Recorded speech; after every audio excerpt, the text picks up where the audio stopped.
and then of course the bungee cord would come off.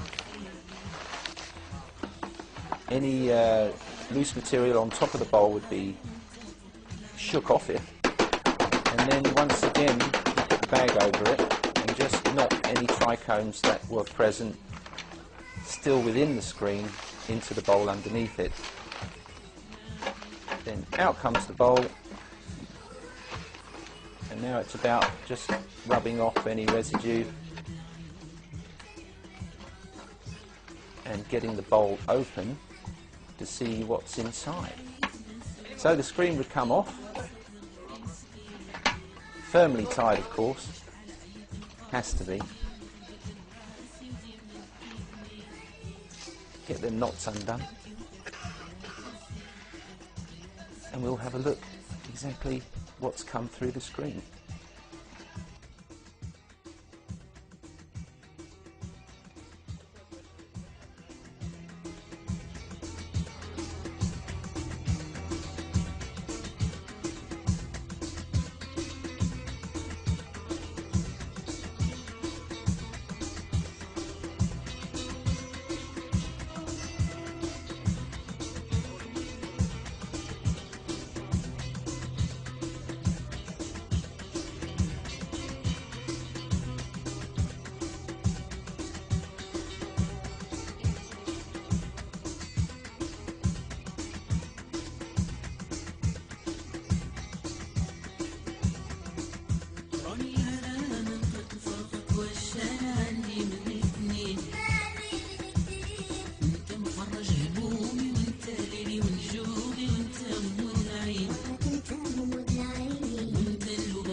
Yes, the local gold, or hashish powder, has to be tested, I suppose. And one of the most popular tests for these people was with a lighter. And they do this simply by putting a flame on the hash, running it over the hash, and showing you how it would bubble and not burn with a black smoke, burn clean. And I'm very keen to show you this.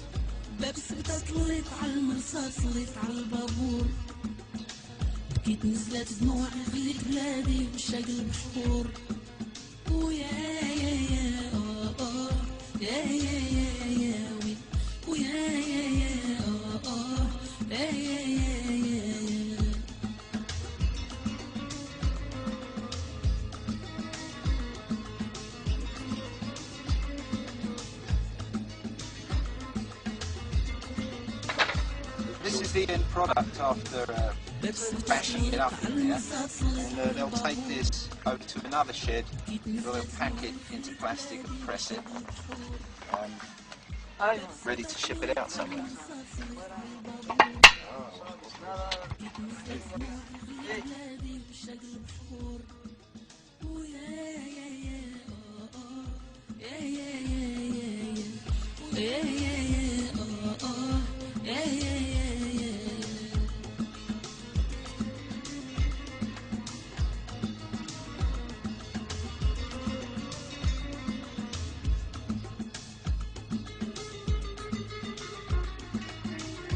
After working the blonde, light-coloured hash powder in your hands, the heat will bind it together and make it a bit darker. You can touch a flame to it, and this will bubble the resins up, showing the quality of the hash. I guess to summarise the whole hash-making process in a few words, I'd say that the cannabis is grown from mid-February through till September, when it's harvested and dried outside in the fields. Then it's bundled up and stored in sheds and outbuildings all over these mountains until it can be worked by bashing it inside a plastic bag and through a screen, collecting the hash powder in a bowl underneath.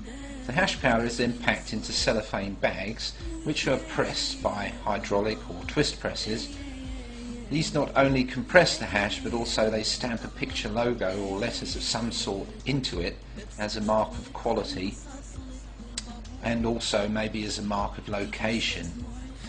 Then it's packed and disguised for shipment using very heavily scented talcum powder, wax and quite a lot of sticky tape to be distributed to many places around the world.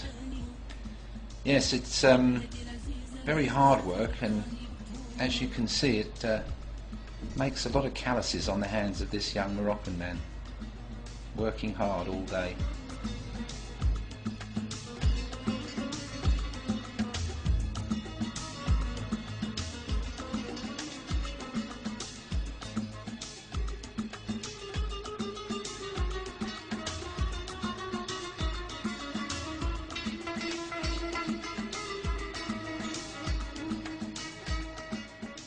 Oh yes, these guys had to weigh up these bags to make sure they had only 100 grams inside, and of course they didn't have a digital scale or anything like that. They had this old blue thing, looks like it's about 40 or 50 years old. They've probably been using it since before the beginning of time, and they were still using it now. They sat around here talking and stuffing these bags full of the hash powder. And then of course they had to be punctured in some way or another, so this guy would stick them with a knife just so as there wouldn't be a mess when they went into the hash press and exploded. Obviously with a few holes in the polythene they wouldn't do that. So fold it up like this, get a nice crease along it, take some sellotape, stick it down, ready to press.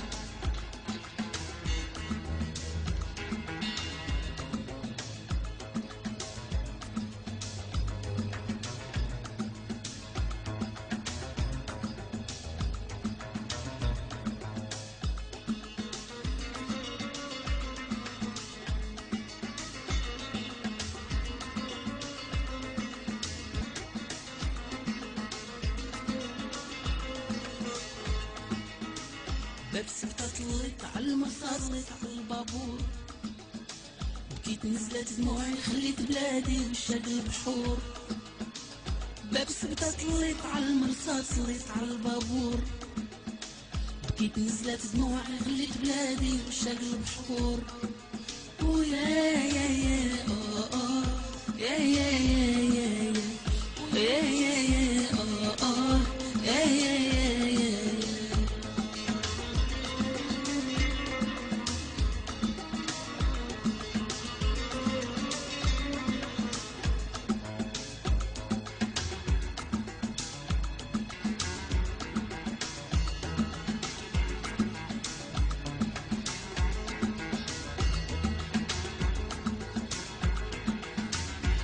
They told me that they could make around 200 kilos of pressed hashish in this little shed in one day, with about 6 guys helping out.